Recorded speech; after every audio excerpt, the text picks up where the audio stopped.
Ich mache für echt eine Introduktion zur SIPO für die Leute, die SIPO noch nicht kennen.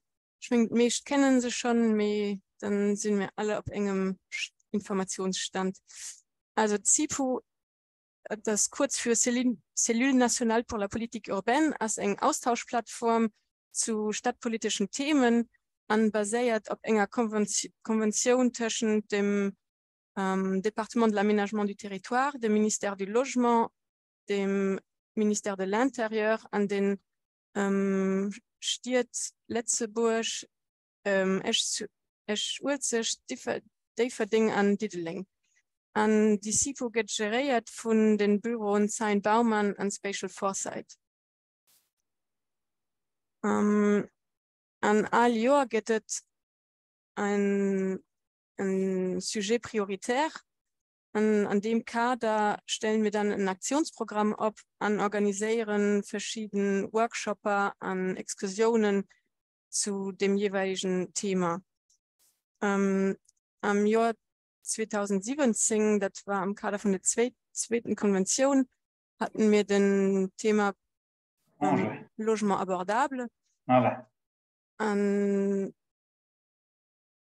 Am Jahr 2019 hatten wir die Grand Projet Urbain als Hauptthema.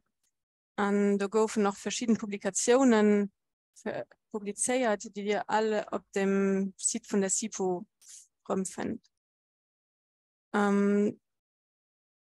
2020 und 2021 war das Hauptthema Changement Climatique. An dem Kader haben wir auch den ersten SIPO-Kolloq organisiert. Das war dem Thema Klimaresilienz in der Planung. Am Jahr 2021 gab es den zweiten Kolloq zum Thema Stadtplanung im Wandel. Und weil den Kolloq so gut funktioniert, tun wir den auch am Kader von der dritten Konvention, die seit Anfang vom Jahr am Gang ist, abgeholt an den aktuellen Thema für den Kolloq als Konzept Énergétique pour les quartiers durables, als insgesamt den dritten Kolloq, den wir an dem Kader von der SIPO machen.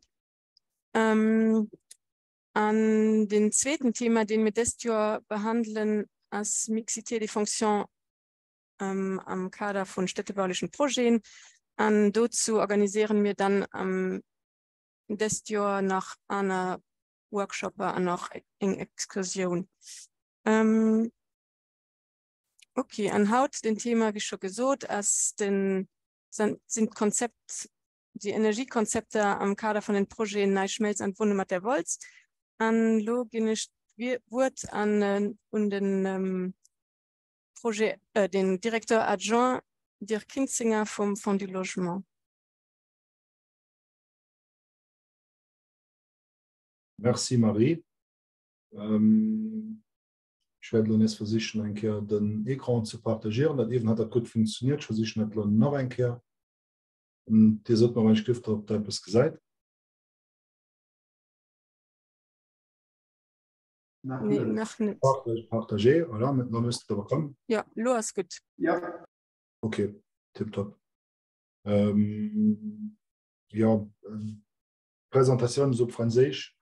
Meine Noten sind alle auf Französisch, weil ich mit französischen Kollegen vorbereitet habe. Und ich habe gesehen, es sind noch eine ganze Reihe Leute da, die vielleicht eher Französisch bevorzugen. Wenn das kein Problem ist, dann gebe ich die Präsentation dann auf Französisch mal. Ich schwenke einfach ein Kehren. Ja, ich meine, das sollte kein Problem sein. An Fragen können dann nur ob Französisch oder Deutsch oder Letzteburgisch gestellt gehen. Ganz ohne Problem. Okay, also. Bonjour à tout le monde, à toutes et à tous. Donc, je vais aujourd'hui vous présenter effectivement brièvement les deux projets Wundermatt-Volz et Neuschmelz à Dudelange. Et le sujet tel que cité, c'était effectivement les concepts énergétiques. Et donc, on va s'attarder un peu plus là-dessus. À savoir que les deux projets ne sont actuellement pas dans le même stade d'évolution. Donc, Wundermatt-Volz prévoit déjà de commencer l'exécution des infrastructures sous peu. À Neuschmelz, nous sommes encore en train d'étudier. Et donc, c'est pour ça les informations et les avancements ne sont pas les mêmes. Donc, le projet Wunnemata-Volz va se dérouler sur une ancienne friche industrielle qui se situe dans la vallée entre l'Oberwils et Niederwils. C'est un projet actuellement d'environ 25 hectares. Et il y a un deuxième site, donc d'ancien site adjacent d'ArcelorMittal et aussi de Circuit Foil, d'environ 8 hectares, qui s'appelait Hargarten, qu'on va ajouter également. Mais les deux projets, donc Wunnemata-Volz et Hargarten, sont deux masterplans différents. Donc, là, encore une fois, l'état d'avancement dans les deux projets n'est pas identique. Le projet, dans son intégralité, fait partie donc, du plan intégratif du développement de la commune de Wils. Il a été également désigné comme projet pilote au niveau national pour l'économie circulaire. Et nous, on le voit effectivement aussi pour le Fonds du logement comme un projet phare dans lequel on souhaite mettre en avant le volet social, le volet économique, mais aussi, bien sûr, le volet écologique en matière de durabilité et d'économie circulaire. Ça nous importe beaucoup et on est très content de pouvoir développer ce projet ici chez nous. Peut-être juste petit rappel, Wils, c'est une ville d'environ 7800 habitants actuellement, presque 8000, j'ai envie de dire. Le projet que nous, on va réaliser, donc les deux masterplans ensemble, vont pouvoir 1100 logements environ, soit 2500 habitants supplémentaires. Donc, à l'horizon, quand le projet sera fini, environ un quart de la population de Wils va vivre dans nos deux sites. Premier masterplan, Wunnemata-Volz, il prévoit la viabilisation de environ 25 hectares avec 870 unités de logement, mais également aussi des bureaux, des commerces et une école déjà en construction. Actuellement, nous avons déjà 6 PAP approuvés. Les réflexions sont en cours pour le dernier PAP. Le chantier du campus scolaire est déjà en travaux et bien avancé. Il y avait une inauguration il y a 2 semaines. Les lois de financement, nous sommes obligés de nous soumettre à ces lois de financement puisque les subventions étatiques dépassent les 40 millions d'euros, ont été votées déjà par la Chambre des députés. Et actuellement, nous sommes en train d'étudier notamment l'assainissement, la renaturation du site, mais la viabilisation et aménagement des espaces publics est également en cours. Et puis, il y a des premiers projets qui sont en étude pour notamment tout ce qui est les constructions, donc les constructions logements et autres fonctions. Le deuxième masterplan, Hargarten, on peut le constater, il est vraiment juste à côté et connecté. Environ 8,4 hectares, 215 unités de logement qui sont prévues. Pareil, on a une mixité de fonctions qui est prévue, bureau, commerce, école, et justement, on souhaite accueillir environ 500 habitants dans ce projet aussi. Là, nous sommes en train d'élaborer un PAP et on fait les études pour la démolition et l'assainissement des infrastructures encore existantes sur ce site. Venons donc en fait au concept énergétique qui a été retenu pour ce projet. Comme j'avais dit en introduction, ce projet a l'ambition d'être un projet pilote en matière de quartier durable et en privilégiant l'économie circulaire. Dès le début, nous avons, ensemble avec la ville de Wils, retenu qu'il va s'agir de 8 quartiers, donc notamment les quartiers 1 à 7 qui font partie du projet Wunnemata-Volz. Le quartier 8, c'est le quartier Hargarten. Et il était absolument clair pour nous qu'on souhaite interconnecter ces 8 quartiers pour permettre un fonctionnement mutualisé donc de l'apport en énergie. Il y avait une première préétude qui a été réalisée par le bureau Goblet-Lavandier. Très vite, les énergies fossiles ont été écartées de nos réflexions. Et de cette des études, nous avons retenu surtout 3 éléments principaux. Un réseau d'interconnexion entre les différents quartiers, donc justement, comme j'avais expliqué, qui permet le partage des ressources et de valoriser la chaleur fatale qu'on pouvait éventuellement un jour récupérer de l'industrie qui est encore existante, voire peut-être même un jour connecter sur ce réseau peut-être des installations de climatisation pour pouvoir aussi valoriser la chaleur qui est dispersée par les unités. Un autre élément retenu, c'était l'installation et le raccordement d'absorbeurs thermiques afin de pouvoir extraire l'énergie qui est contenue dans l'air, et ceci via la convection, mais aussi via le rayonnement solaire en direct. Et élément principal donc, de notre réflexion du réseau futur, c'est la mise en place d'un réservoir saisonnier, le bac à glace, comme on l'appelle, la Eisspeicher, qui permet effectivement de diversifier les sources froides ou de chaleur qu'on souhaite utiliser. Il y avait aussi quelque peu de réflexion sur le raccordement des pompes à chaleur sur la rivière, la Volz, qui traverse donc le quartier, mais on les a très vite abandonnés. Également, l'exploitation de la chaleur des égouts n'a pas été retenue, manque de disponibilité. Donc, sur les sources, sur les éléments qui ont été retenus, nous avons aussi, donc, évidemment, en fonction de ça, retenu 3 sources de chaleur. La première source, c'est les fameux absorbeurs qui seront installés sur les lots, les différents lots d'habitation, mais aussi avec d'autres fonctions, là où, au niveau du lot, on peut effectivement alimenter à 100% donc les pompes à chaleur qui seront installées pour fournir l'énergie thermique aux différents lots. La seconde source qui est retenue, c'est le bac à glace, le fameux bac à glace, et qui est la source, on va dire, d'énergie d'un quartier. Donc, chaque quartier a son propre bac à glace, son propre Eisspeicher, et ensuite, à la fin, intervient une boucle de liaison en troisième source qui va relier donc, les quartiers et les Eisspeicher afin de permettre justement d'exploiter une fois une chaleur fatale, mais aussi de pouvoir interconnecter et de pallier à une situation exceptionnelle qui pourrait à tout moment, je ne sais pas, mettre hors fonctionnement un Eisspeicher, et on pourrait donc basculer sur les autres Eisspeicher du projet, donc dans les autres quartiers. Voici, on a donc justement un schéma de principe qui permet de comprendre un peu le fonctionnement. On a ces fameux absorbeurs qui sont en toiture d'un îlot de construction. En bas à droite, donc au milieu, pardon, on a les pompes à chaleur qui sont installées donc un local technique, donc avec ces pompes, et on peut constater en bas à gauche donc, de ce schéma le raccordement au réseau qui relie donc le lot au bac à glace. Il y a 3 modes de fonctionnement qui sont réalisables avec ce système. Donc, le mode numéro 1, le mode de fonctionnement 1, c'est un fonctionnement exclusif sur les absorbeurs en période intersaison, ça veut dire à l'automne, mais aussi au printemps. Quand il n'y a plus d'énergie disponible dans l'air, vu les températures, les conditions extérieures, on pourrait basculer sur les bacs à glace, donc en période hivernale.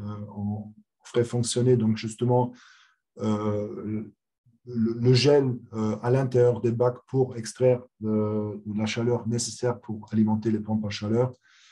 Et ensuite, en été, la chaleur des absorbeurs est utilisée pour faire fondre à nouveau la glace et donc justement restituer l'énergie dans les Eisspeicher pour l'hiver d'après.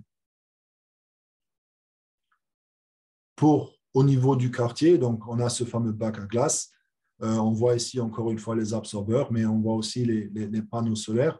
L'électricité photovoltaïque dans ce projet est essentiellement destinée à faire fonctionner tout ce qui est nécessaire pour la consommation électrique des pompes à chaleur, donc une autoconsommation de la production. Et chaque quartier a son propre bac à glace qui seront ensuite liés entre eux via ce réseau à température basse.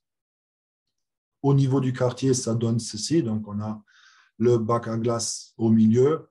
On a les réseaux de distribution qui relient le bac à glace aux différentes sous-stations. Et les sous-stations se trouvent donc dans chaque îlot et permettent ensuite, donc, dans un réseau secondaire, d'alimenter les habitations, les commerces et autres avec la chaleur nécessaire. Au niveau du projet, donc on peut bien constater ici, dans les différents quartiers, les petits cercles jaunes qui représentent les Heizspeicher dans les différents quartiers. Et les Heizspeicher sont reliés via tout simplement cette boucle d'eau tempérée. En bas, à gauche, on constate l'industrie dont je parlais tout à l'heure, c'est l'usine IVC qui dispose d'une chaleur fatale qui pourrait nous être utile afin justement de dégeler et de disposer d'une autre source d'énergie en hiver ou tout simplement même en intersaison. L'ensemble du projet, encore une fois, on peut ici voir les Heizspeicher, les différents lots de construction, toujours à proximité. Les Heizspeicher se trouvent toujours à proximité des différents lots. Et justement, il est prévu aussi dans le futur, ça c'est la rive au sud de la Wilz, évidemment, de faire le lien vers les autres quartiers qui se trouvent au nord de la Wilz, voire même vers le quartier Hargarten, qui est un peu au sud-ouest ici du projet. Ici, tout simplement, quelques images pour démontrer à quoi ça peut ressembler un bac à glace. Donc, sur la gauche, je reviens sur le prochain slide un tout petit peu sur les dimensions et les capacités et leur intégration donc, dans ce concept énergétique. Les absorbeurs, encore une fois, représentés. Les panneaux photovoltaïques donc pour la production d'énergie électrique. On a les consommateurs et en haut à droite, vous avez donc des systèmes d'absorbeurs et de panneaux séparés. Évidemment, on peut s'imaginer aussi de travailler avec des éléments hybrides. À ce stade, les études n'ont pas encore déterminé le choix du produit. Ça peut être hybride, même ça pourrait aussi être tout simplement pour économiser en surface tout simplement des éléments superposés, puisque, comme je l'expliquais tout à l'heure, les absorbeurs ne fonctionnent pas uniquement avec du rayonnement direct, mais aussi avec de la convection.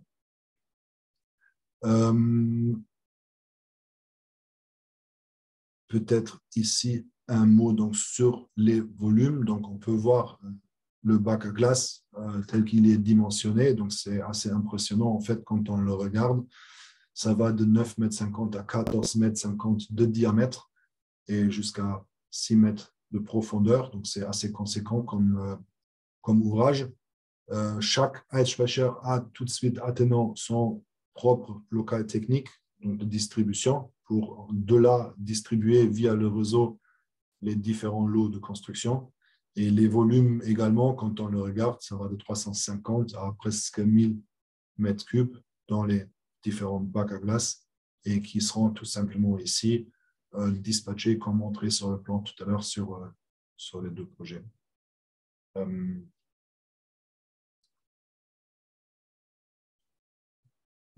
Voici donc encore une fois une vue 3D. Depuis ce local, donc l'eau glacée du bac est distribuée vers chaque lot du quartier. Mais encore une fois, cette énergie produite localement peut être partagée aussi avec les quartiers voisins, tout simplement grâce à la boucle de liaison entre les différents quartiers.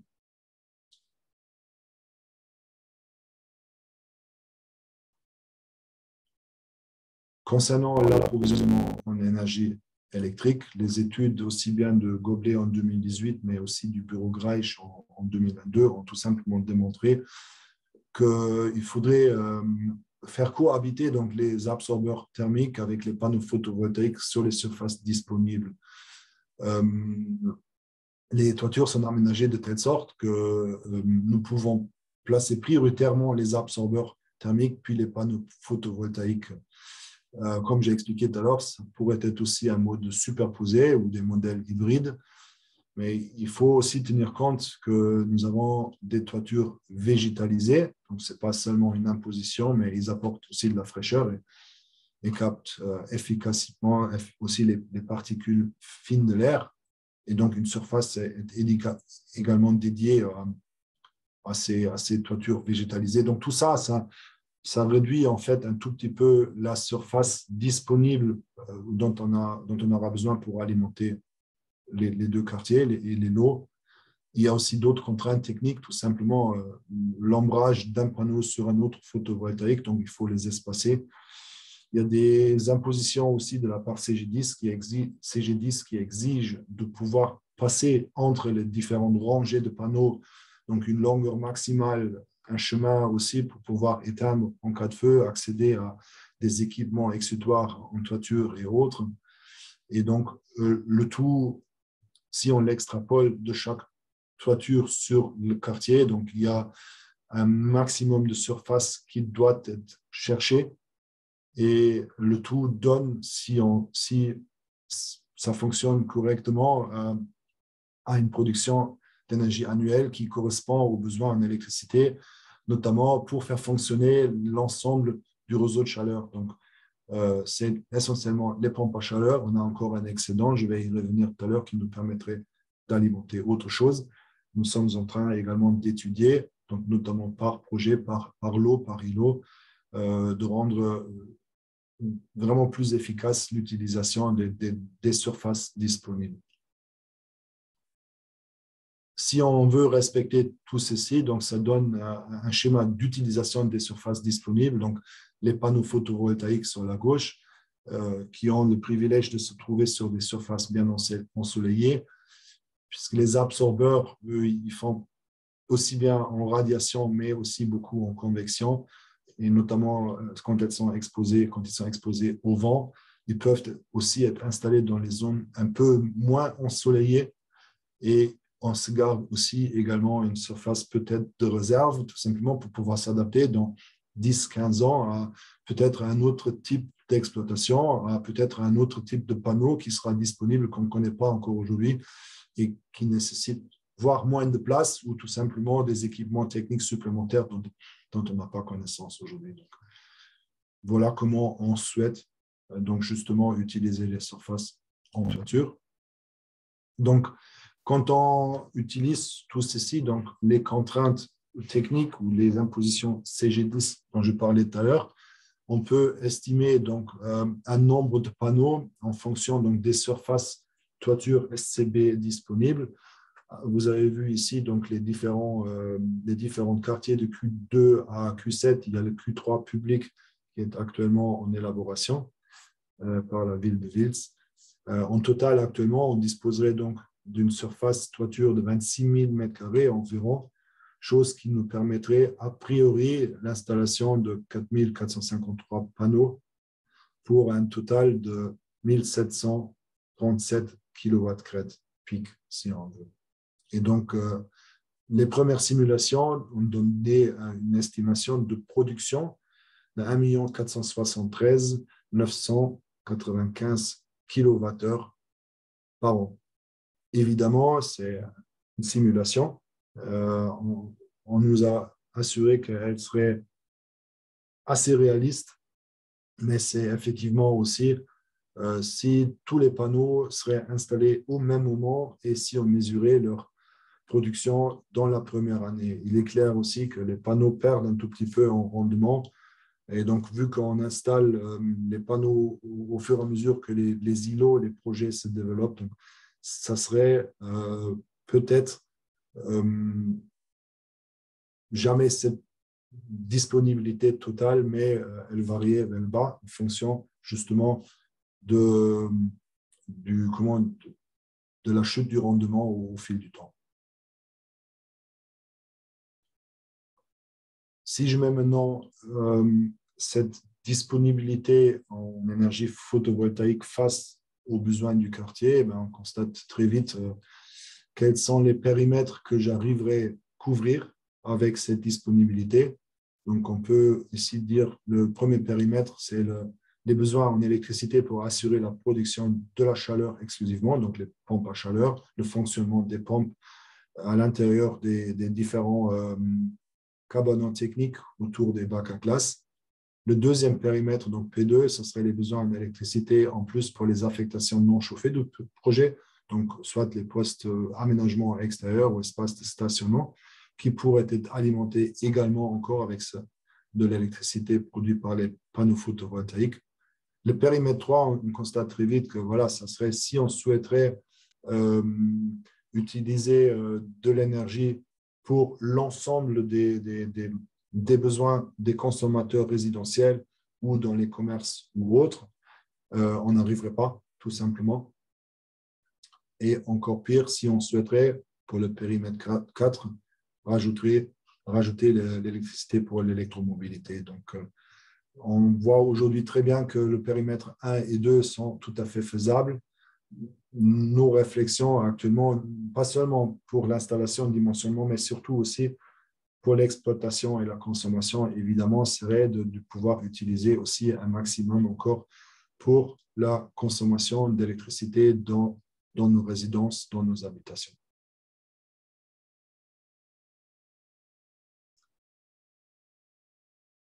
Il y a des simulations qui ont été réalisées justement pour pouvoir un tout petit peu améliorer le fonctionnement. Donc, ici, ont été comparées tout simplement des courbes de production pour une installation qui est orientée uniquement sud et inclinée à 30 degrés, comme c'est très souvent le cas. Et on a comparé ça à une installation orientée est-ouest, donc les deux orientations, et inclinée seulement à 10 degrés. Les deux courbes montrent le résultat de ces simulations. Et on a donc ici la possibilité de produire un peu plus tôt le matin, plus tard le soir, et un peu moins à midi. Mais le taux d'autoconsommation instantanée avec justement cette orientation est-ouest serait de 42%, comparé à une autoconsommation pour une orientation sud qui serait de 37%. Il reste encore une alternative à explorer, ça serait aussi l'installation de batteries qui pourrait augmenter tout simplement l'autoconsommation à presque 50%. Nous sommes conscients que c'est une variante qu'on va étudier sérieusement, mais on connaît tous aussi le coût de l'installation des batteries et surtout aussi la problématique dans le temps, vieillissement, entretien, les installations techniques nécessaires pour pouvoir les exploiter convenablement. Donc, quand on regarde une courbe de valorisation de l'énergie électrique, pour une semaine type en été, on constate ici cette courbe qui représente la consommation électrique totale. On a en vert, donc sous la courbe, l'électricité autoconsommée, donc notre autonomie, si on veut. Le rouge, c'est l'électricité qui serait encore apportée par le réseau. Le jaune serait l'électricité qu'on pourrait encore récupérer via la batterie, donc pour augmenter notre autoconsommation. Et tout simplement, ceci permettrait évidemment, malgré le coût, donc, de réduire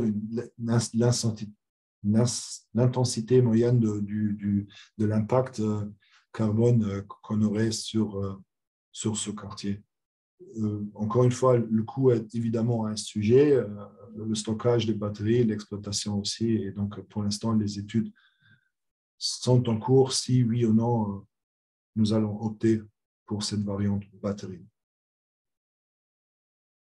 Donc, avec ceci, je suis arrivé à la fin donc, de la présentation WILTS. Et je ne sais pas si peut-être il y a déjà des questions avant que je bascule donc, sur le projet NiceMelts qui est d'une autre technologie qui a été retenue pour les études.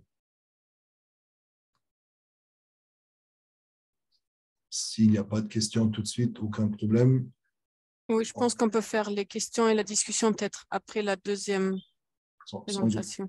Ok, sans aucun problème. Donc, je vais juste basculer sur l'autre présentation. Est-ce que ça va fonctionner?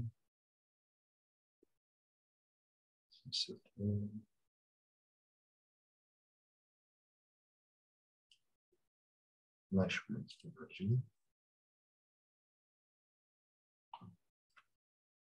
je vais ouvrir. Pardon, excusez-moi.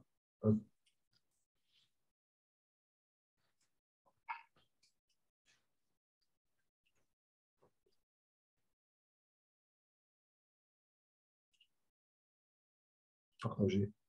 Et vous me Oui, dites… c'est bon. C'est bon, c'est Oui. arrivé. D'accord.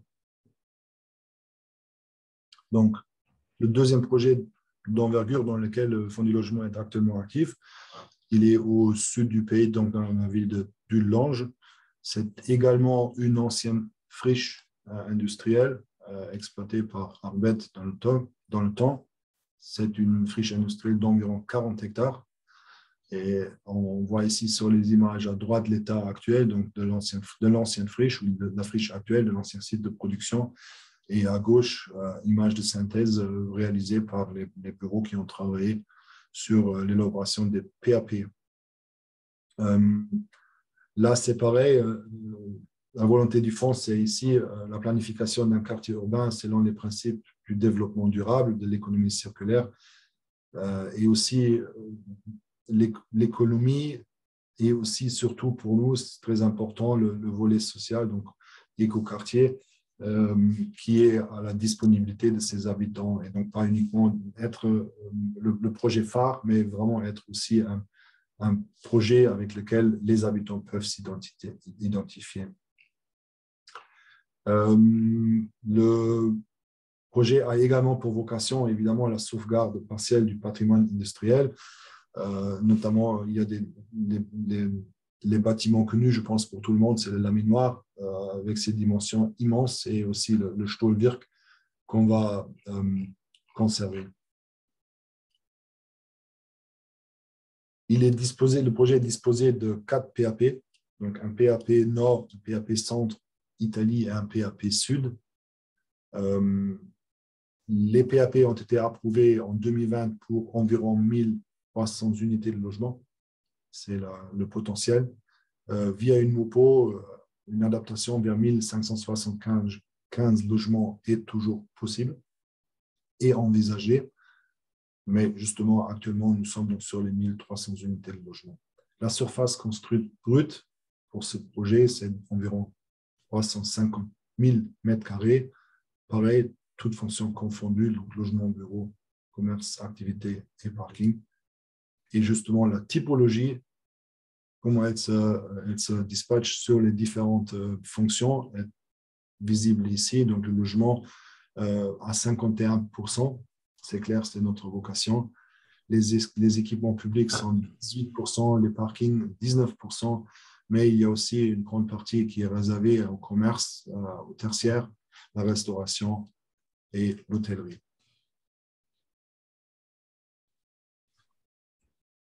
L'approvisionnement en énergie thermique ici est prévu autrement.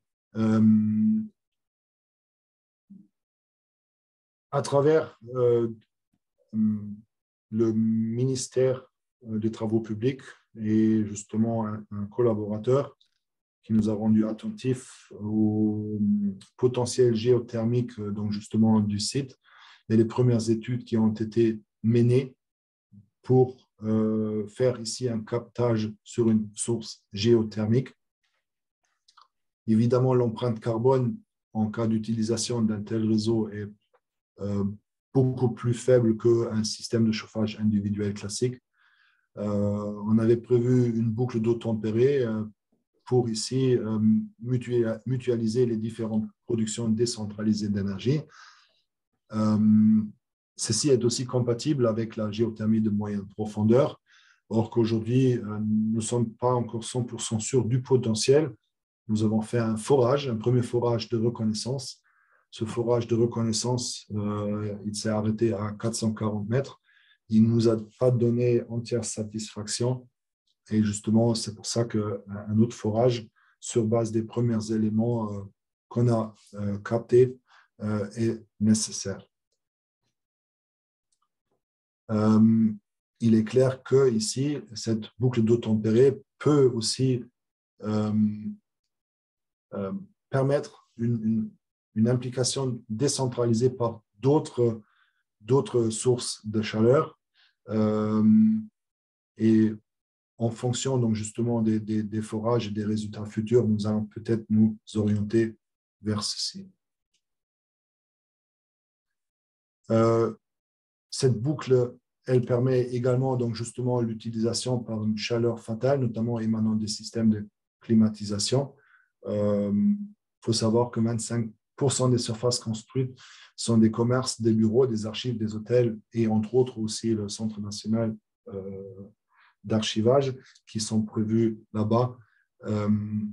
Le CNA, pardon, excusez-moi, pas le archivage, le CNA qui est déjà sur site, qui ont des installations de climatisation et dont on pourrait récupérer la chaleur rejetée, donc justement pour alimenter cette boucle. Serait prévu alors, en fonction des résultats, un doublé géothermique. Comment ça s'appelle? Moi, je ne suis pas géologue, je peux juste vous donner ces informations. Mais c'est un système qui est absolument contraire à un système de puits géothermique qui exploite donc par conduction la chaleur du sous-sol. Et si effectivement on essaie d'aller piocher dans cette nappe, récupérer l'eau d'un certain débit avec une certaine température, les ramener à la surface, extraire l'énergie et ensuite le rejeter de nouveau dans cette nappe. Ceci est tout simplement possible sur ce projet puisque Dudelange se trouve tout simplement sur une faille et ici on a une carte, donc une coupe à travers le pays qui montre très bien cette faille et donc la couche, la strate qui nous intéresse, c'est ce fameux Buntsandstein, très épaisse ici, mais qui est un aquifère très perméable, donc qui est effectivement une source aussi bien d'eau et de chaleur, et qu'on souhaite justement attaquer avec ce doublé dont je parlais tout à l'heure. Mais la quantité d'énergie qui peut être extraite d'un tel réservoir hydrothermal, si on veut l'appeler comme ça, dépend des propriétés du fluide, telles que la température, c'est clair, mais aussi la minéralisation. Et surtout, les débits réalisables sont cruciaux. Donc on n'a pas vraiment fait un forage jusqu'à cette profondeur, ben, on sera toujours un tout petit peu dans l'inconnu. Ici, on voit très bien, encore une fois, cette couche du Buntsandstein. L'idée serait d'attaquer ce Buntsandstein à partir d'une profondeur minimale de 1000 mètres, là où on espère vraiment la rencontrer, mais on souhaite aller plus bas, donc vraiment au fond de cette strate, voire au toit, qu'on appelle ça, de cette couche qui se trouve juste en dessous, mais qui n'est pas un aquifère. Et donc, on veut vraiment aller au fond pour pouvoir extraire donc, un maximum de débit avec une température quand même assez élevée nous permettant de l'exploiter. Sur votre droite, ou sur la droite du slide, pardon, vous pouvez voir donc le site dans son intégralité, la pointe sud tout en bas, donc, est effectivement le site d'exploration, donc c'est là où le doublé est prévu, avec une centrale donc d'exploitation, et ensuite en rouge, donc le réseau qui permettrait d'acheminer l'eau chaude ou tempérée à travers le site jusqu'au nord, voire dans le quartier à l'ouest qui s'appelle Italie et au centre. Oui, petite information complémentaire, ce Buntsandstein est également l'aquifère qui est exploité pour Mondorf et Amnéville. Ils en font autre chose que nous. Ça, c'est effectivement pour les bains thermales. Nous, on souhaite vraiment l'utiliser uniquement pour alimenter en énergie notre quartier. Comme j'ai dit tout à l'heure, le forage d'exploration, il nous a amené à une profondeur de 440 mètres. La machine que nous avions en place à l'époque, elle ne nous a pas permis d'aller au-delà des 440 mètres. Donc, on aurait dû la retirer, mettre en place une nouvelle. Et à cette profondeur, on avait trouvé environ 28 degrés de température avec un débit qui était voilà, pas tout à fait à ce qu'on voulait trouver, mais on avait quand même la certitude que la géologie, elle est telle qu'elle a été répertoriée sur les cartes. Donc, on sait à peu près où on se trouve. Il y a des explorations sismiques qui sont prévues à travers le sud du pays par les ponts et chaussées qui vont confirmer donc, on espère confirmer nos informations et donc justement les informations ensuite couplées peuvent nous donner la certitude où forer et ce qu'on va trouver.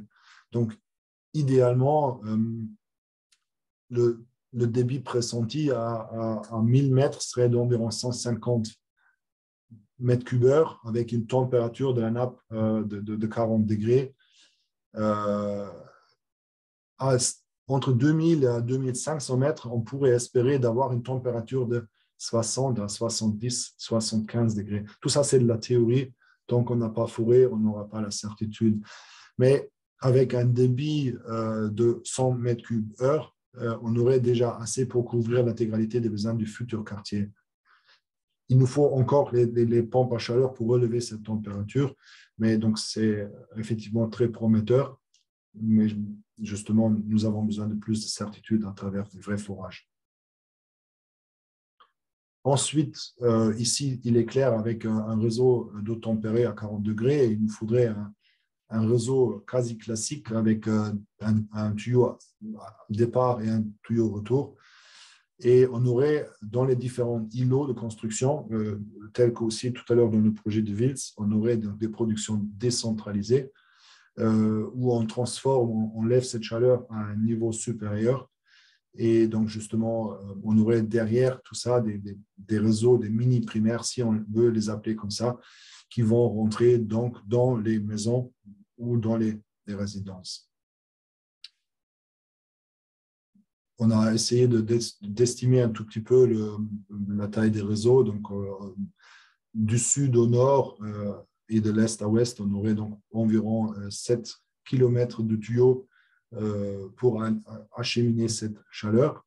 Et il nous faudrait encore une fois 3 km pour justement alimenter les différents îlots de construction. Donc, un total de réseau primaire, si on veut, de 10 km juste pour ce site. Quelques images, illustrations, comment on peut découvrir ces appareils de forage. C'est des images de candidats qui pourraient faire ces forages pour nous. C'est assez impressionnant parce que les machines nécessitent un raccordement au réseau moyenne tension, donc qu'on doit rendre disponible. Le forage serait exécuté 7 jours sur 7, 24 sur 24, donc pour justement bien rentabiliser les machines, et ça pourrait avoir une durée d'environ 3 mois en continu. Une telle machine elle a une puissance nécessaire de 4 MW, donc c'est assez impressionnant quand même. Mais ceci, évidemment, en fonction de la profondeur qu'on souhaite et qu'on va atteindre. Une fois le forage fini, ça ressemble plutôt à ça.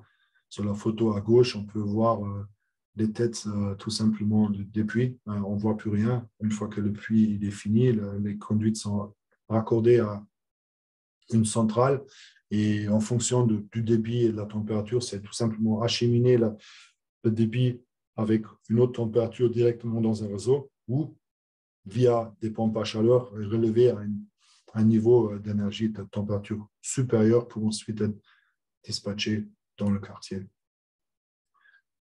Voilà, maintenant, tout ce que je viens de présenter est basé sur l'hypothèse qu'on va trouver une source d'énergie qui nous permet d'alimenter notre quartier. Toutefois, si malgré tout, on ne peut pas l'exploiter la nappe aquifère, on va devoir réfléchir un peu plus à des systèmes classiques, j'ai envie de dire, notamment la biomasse. Mais ça pourrait être des plaquettes forestières, ça pourrait être des pellets, ça pourrait aussi être d'autres pompes à chaleur. Mais on souhaite également se connecter sur les collecteurs d'eau usée qui ont un flux qui va du sud vers le nord du projet. Et comme il y a le réseau français qui est capté par ce réseau d'égouts également, à l'endroit où on souhaite donc éventuellement l'installer, on aurait un équivalent de 5000 habitants qui sont raccordés. Donc, ça pourrait effectivement être intéressant d'exploiter aussi cette source de chaleur qui, sinon, non exploitée, va tout simplement dans la station d'épuration pour s'y dissiper. On pourrait ici, si nécessaire, l'exploiter aussi.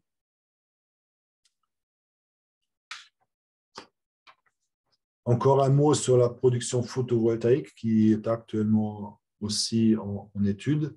Donc, là, c'est pareil, on a fait des études sur la disponibilité sur les différentes constructions. Donc, comme on souhaite exploiter le laminoir, une fois que la structure elle a été restaurée, on souhaite exploiter un maximum de cette structure existante pour la couvrir avec des panneaux photovoltaïques. Il est clair que pour des besoins de protection architecturale, patrimoniale, nous sommes obligés de se soumettre à certaines contraintes, mais également aussi tout simplement pour répondre à d'autres exigences, charges, même CG10 et voilà, exploitation qui va se dérouler en dessous. On peut donc constater ici, je vais avancer, là c'est pareil, la première cible était effectivement l'exploitation de l'alimentation de tout ce qui est la production, chauffage et eau chaude sanitaire. Avec cette production, on pourrait l'atteindre. La deuxième cible hors électromobilité serait aussi de pouvoir faire bénéficier l'électricité produite via les panneaux photovoltaïques à tous les habitants. Si je suis contraint justement de produire beaucoup d'énergie électrique parce que justement, je n'ai peut-être pas cette source à 70-75 degrés avec un débit qui permet l'alimentation en direct. Donc, il y a une grosse partie de l'électricité produite qui va être utilisée pour l'alimentation des pompes à chaleur. Et donc, les résidents vont devoir puiser dans les réseaux classiques. Et le cible tout usage, donc, qui inclut notamment l'électromobilité, actuellement, elle est malheureusement pas réaliste. Et donc, comme on peut le voir ici, la totalité du laminoir est couverte de panneaux. Vous voyez aussi le bâtiment qui a cette façade orientée sud, c'est le Stollwerk. Et là, c'est pareil, les études sont en cours pour couvrir un maximum donc, de cette surface orientée sud pour une exploitation. Il y a plusieurs scénarios qui ont été analysés. Ici, c'est juste un résumé. Donc, pourquoi nous avons effectivement opté pour cette géothermie Bunsenstein et photovoltaïque. Je vois qu'il y a la faisabilité technique donc pour les géothermies perméables. Donc, ça, pour l'instant, nous n'avons pas la certitude. Justement, le forage va nous le donner. La pompe à chaleur BAU, c'est la business as usual. Mais évidemment, c'est simplement, ce n'était pas vraiment une volonté. On voulait aller puiser plus loin. Et on peut aussi constater, évidemment, que l'impact carbone est ici réduit dans les deux utilisations. Il y a aussi un aspect qui était la sensibilité du marché de l'énergie. Donc, une fois la disponibilité de l'énergie électrique, mais aussi tout simplement la dépendance du prix, qui évidemment, on sera beaucoup plus indépendant si on produit de l'énergie électrique via les installations photovoltaïques et on alimente des pompes à chaleur pour relever uniquement encore la température. Le bruit, évidemment, pas nécessaire. Si j'ai des pompes à chaleur classiques RO avec probablement une dissipation de bruit très élevée et très concentrée dans un milieu urbain, ça n'a rien à voir avec l'utilisation d'une pompe à chaleur OO installée dans un local technique bien isolé. Voilà. Ici, donc, encore une fois, une vue de ce que je viens d'exposer. Donc, c'est la production électrique qui va se dérouler plutôt sur le laminoir et le Stollwerk. La géothermie au sud du projet, donc les deux forages, le doublé. La ryothermie au nord du projet. Et donc, justement, éventuellement, la chaleur fatale qui serait éventuellement disponible via la climatisation donc, du CNA. Ici, je parle sud et nord, mais pour des besoins de présentation, ici, c'est un tout petit peu aplati. Donc, il faut s'imaginer la pointe sud, géothermie en bas et le nord avec la chaleur frontale. Donc, et je suis arrivé à la fin de la présentation de ce projet. Merci beaucoup pour ces deux présentations. Je suppose qu'il y a des questions parmi le public. Vous pouvez juste activer votre micro et poser les questions si vous voulez.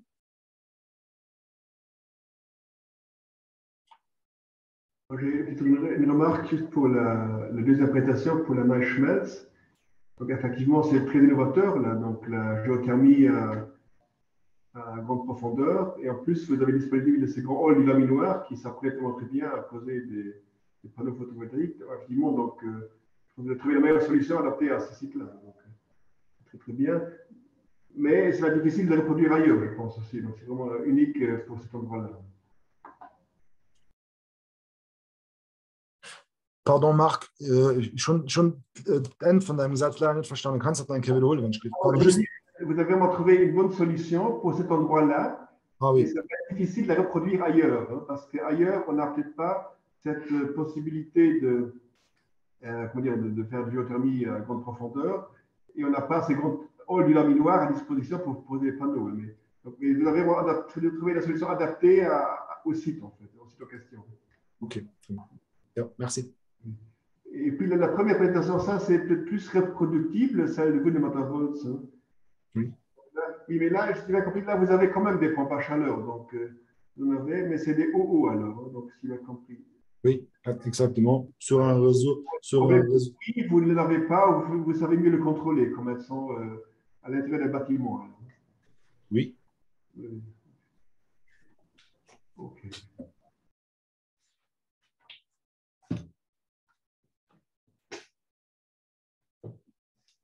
Sinon, peut-être une question de ma part. Donc, peut-être que vous pouviez encore clarifier un peu quel était le rôle ou quel sera aussi le rôle futur du Fonds du logement en tant qu'aménageur et constructeur sur le site, et quel était aussi ou sera le rôle des communes dans le cadre de ces projets. Vu que par rapport à la présentation qu'on a eue il y a 2 semaines, il s'agissait d'un promoteur privé qui va développer un projet que chez vous, la situation elle est un peu différente parce que vous êtes d'abord un promoteur public et que vous allez aussi rester propriétaire après d'au moins certains bâtiments et structures dans le quartier après l'exécution. Exactement. Ben, effectivement, comme tu viens de le dire, donc nous allons rester propriétaires de beaucoup des bâtiments. La plupart des bâtiments d'habitation sont prévus pour une location. Il y a également de la vente qui est prévue sur nos sites.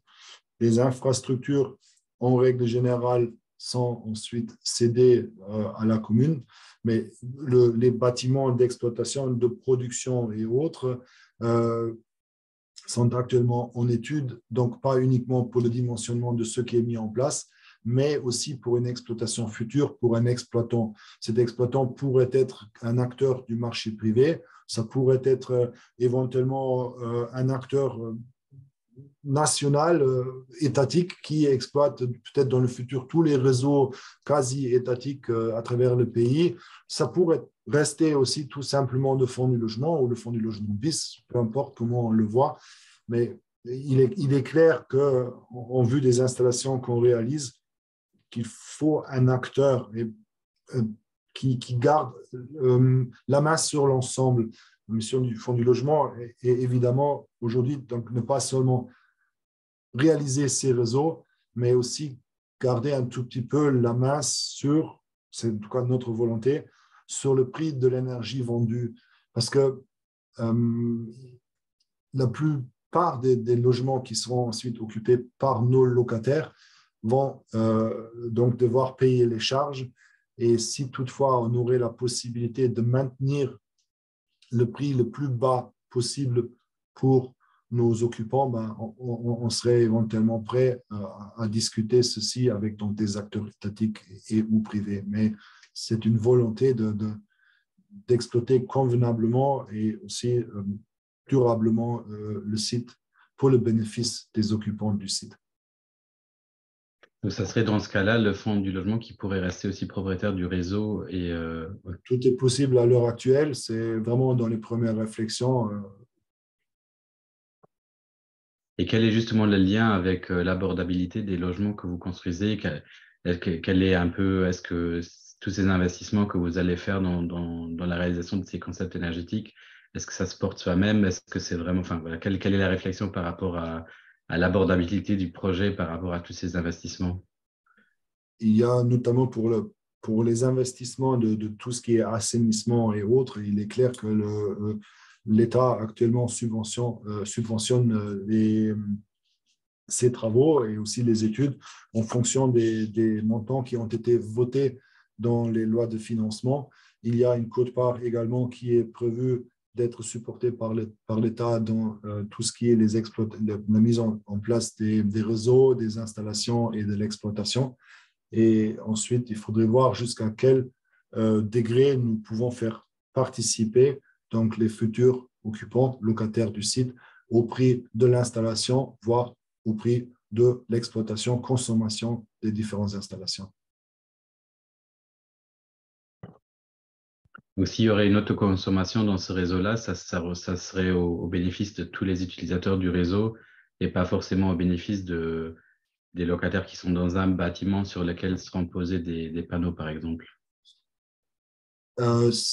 Dans le cadre de Wiltz, il est clair que les panneaux seront installés sur les lots et raccordés directement via un compteur à part sur le réseau d'électricité. Donc, en fait, l'injection se fera directement dans le réseau et décomptée, justement, si on veut comme ça, décomptée de la consommation électrique. Nous n'avons pas prévu d'installer des batteries dans chaque unité pour garantir une autonomie par lot de construction. Dullange est un peu autrement, vu qu'on dispose de cette surface énorme sur le laminoir et sur le Stahlwerk, ben, là c'est clair, il faudrait un exploitant qui s'occupe donc justement pas seulement de l'entretien des panneaux, mais aussi de la gestion énergétique et donc du flux énergétique vers le réseau classique. Ça pourrait être, encore une fois, un acteur créé pour ceci. Peut-être, ça serait aussi une possibilité pour un acteur existant, Kreos pour ne pas les citer, de reprendre tout simplement ceci comme un Kraftwerk énergétique solaire du Luxembourg. Voilà. Merci beaucoup. Y a-t-il d'autres questions dans le public? Oui, bonjour. Est-ce qu'éventuellement une coopérative d'énergie citoyenne pourrait être envisagée? La coopérative devrait disposer, à mon avis, d'une possibilité de créer son propre réseau, d'être son propre consommateur. Ici, pour les deux projets, il y a des réseaux qui sont quand même qui sont prévus au niveau du quartier, donc vraiment de l'ensemble. Je vois mal ici, effectivement, cette constellation. Ok, merci. Et est-ce qu'il y a une autre question? Ou si vous ne préférez pas parler par le micro, vous pouvez aussi la poser dans le chat qui se trouve en bas. Non, moi, je vais encore en poser une. Donc, Okay. vous venez de montrer les deux plus grands projets que vous réalisez. Quelles sont un peu vos leçons pour des PAP ou des projets de quartier qui sont plus petits? Est-ce que c'est une question qui est souvent posée? Est-ce qu'il y a genre une taille minimale à partir de laquelle vous avez peut-être déjà tiré des conclusions comme celle-ci à partir de laquelle on devrait réfléchir des concepts énergétiques au niveau de quartier, ou quelle est un peu votre approche globale au fond pour ce genre de projet? Est-ce que c'est vraiment regardé au cas par cas ou sur demande de la commune, ou voilà, comment ça fonctionne? Donc, merci pour le tuyau, parce qu'effectivement, le Fonds du logement n'est pas actif uniquement sur les deux sites, mais on a d'autres sites d'une envergure un peu moindre.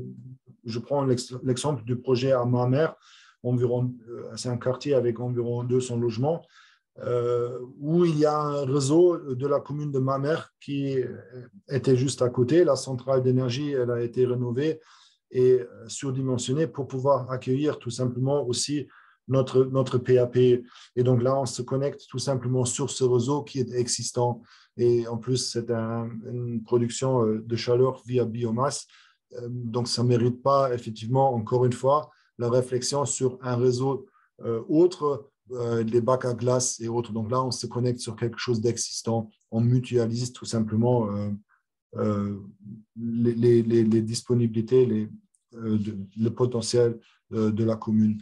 On a un autre projet qui est à l'est du pays, qui se trouve également au sud et au nord d'une rivière. Et là, on a opté pour des pompes à chaleur individuelles par habitation. C'est un système RR. Et ceci, tout simplement parce que la création d'un réseau, tout simplement, n'était pas souhaitée. Justement, il n'y avait pas de preneur, donc, ni par la commune, ni par personne d'autre pour la réalisation. Et donc, très tôt, on a orienté la réflexion vers des systèmes plutôt individuels que centralisés. Et, pareil, encore une fois, on souhaite évidemment avoir des learnings par des projets qu'on fait, mais de là à dire dans le futur, tout doit être maintenant fait de telle et telle catégorie. Je ne pense pas que c'est juste. Je pense que chaque projet mérite une réflexion de base en fonction de la taille. Tu as cité l'envergure, mais aussi tout simplement de l'utilisation. C'est clair, est-ce que c'est 100% résidentiel? Est-ce que c'est un quartier mixte? Est-ce que la ville ou la commune est partante pour récupérer les installations, oui ou non? Et je pense que tout ça, il faut le voir projet par projet. Ce qui est clair aujourd'hui, notre consommation doit changer. Et donc, forcément, les réflexions, comment acheminer la chaleur nécessaire et de la produire, doivent à chaque fois être posées en début de projet. Ça me semble tout à fait logique. Ok, merci Moi, j'ai beaucoup. encore une petite Oui. question. Merci à Dirk pour la présentation. Lex a déjà posé les questions que je me pose sur le projet Raoutlands en matière d'exploitation, puisque nous, on fait aussi partie en tant que ville des futurs propriétaires de certains bâtiments du quartier avec un réseau d'exploitation commun. Et on a aussi actuellement pas mal de discussions sur comment on va gérer l'exploitation du fait d'avoir de la géothermie, des pompes à chaleur qui sont communes à plusieurs bâtiments, pas toujours les nôtres. Donc ça, ce sera intéressant de voir comment le fonds va prévoir ça aussi plus tard via un exploitant qui est propriétaire dans la limite de quel matériel, limite physique, comment gérer les entretiens. Ça m'intéresserait de le voir aussi plus tard, parce que nous, on a des bâtiments aussi qui sont en location, où on doit garantir un certain prix bas de l'énergie, puisqu'on ne peut pas demander à certains locataires subventionnés de payer plus potentiellement d'énergie que de loyer. Et par rapport aux installations techniques, j'avais une question pour Dirk par rapport au bac à glace, donc le projet de Vols. Si j'ai bien compris, les bacs, en fait, ils alimentent, un bac peut potentiellement alimenter plusieurs sous-stations. Et j'aurais voulu savoir si les bacs, en fait, ils sont construits dans l'emprise du domaine public communal, privé communal ou privé fonds du logement. Là, je devrais maintenant regarder, je devrais sortir le plan, mais j'ai envie de dire, merci pour la question, Rebecca, j'ai envie de dire c'est le domaine communal, donc la partie qui sera cédée, puisque aussi bien les réseaux seront ensuite dans les rues et donc dans la partie cédée à la commune. Je devais vérifier cette information, parce que franchement, je dois sortir un plan pour le vérifier. La construction, actuellement, elle est dans l'emprise des différents projets de construction qui sont en cours. D'accord, merci. C'était juste pour savoir parce que c'est toujours une discussion pour les communes quand il y a un équipement public sous la voirie ou dans l'emprise de la voirie, avec qui va gérer la surface, qui gère après l'accessibilité, etc.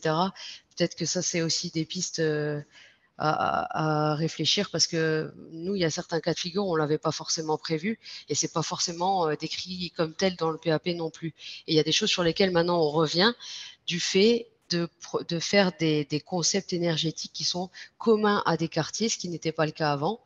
On était raccordés individuellement par bâtiment, par maison. Mais maintenant qu'on a ces systèmes-là, effectivement, on se retrouve avec des installations qui sont dans l'emprise du domaine public, mais qui sont la propriété, en fait, d'un tiers. Et c'est toujours... voilà. Ouais.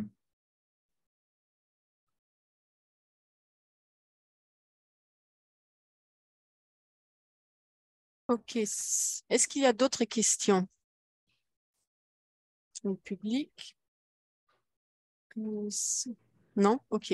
Alors sinon, j'aimerais bien remercier Dirk Kinzinger pour les 2 présentations très intéressantes et aussi les participants pour leur participation et les questions. Pour la fin de cette séance, j'aimerais bien rappeler la prochaine 3e séance du colloque qui se tiendra le 14 juin et qui aura comme sujet la rénovation énergétique de bâtiments existants à Differdange et qui sera présentée par Christiane Conrad de la Climat Agence.